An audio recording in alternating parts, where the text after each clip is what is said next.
ಸೇನಾ ಹೆಲಿಕಾಪ್ಟರ್ ದುರಂತದಲ್ಲಿ ಸೇನಾ ಮುಖ್ಯಸ್ಥ ಬಿಪಿನ್ ರಾವತ್ ನಿಧನರಾದ ಹಿನ್ನೆಲೆ ಜಮಖಂಡಿ ಪಟ್ಟಣದ ಕಲಾವಿದರೊಬ್ಬರು ತಮ್ಮ ರಕ್ತದಲ್ಲಿಯೇ ಅವರ ಭಾವಚಿತ್ರ ಬಿಡಿಸಿ ಶ್ರದ್ಧಾಂಜಲಿಯನ್ನು ಸಲ್ಲಿಸಿದ್ದಾರೆ.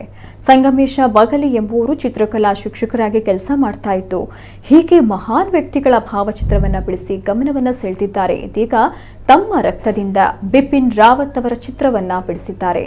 ರಕ್ತದಲ್ಲಿ ಬಿಪಿನ್ ರಾವತ್ ಭಾವಚಿತ್ರದ ಕವಿಬನಹಟ್ಟಿ ತಾಲೂಕಿನ ಹೊಸೂರ್ RMSA ಹೈಸ್ಕೂಲ್ನ ಚಿತ್ರಕಲಾ ಶಿಕ್ಷಕರಾಗಿ ಕೆಲಸ ಮಾಡ್ತಾ ಇರುವ ಇವರು ಈವರೆಗೆ ನೂರಾರು ಚಿತ್ರಗಳನ್ನು ಬಿಡಿಸಿದ್ದಾರೆ.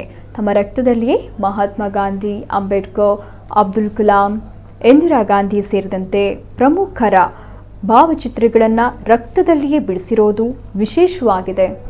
ಇದರ ಜೊತೆಗೆ ಪ್ರಸಕ್ತ ನಡೆಯುವಂಥ ವಿದ್ಯಮಾನಗಳನ್ನು ಇಟ್ಟುಕೊಂಡು ಚಿತ್ರಗಳನ್ನು ಬಿಡಿಸ್ತಾರೆ.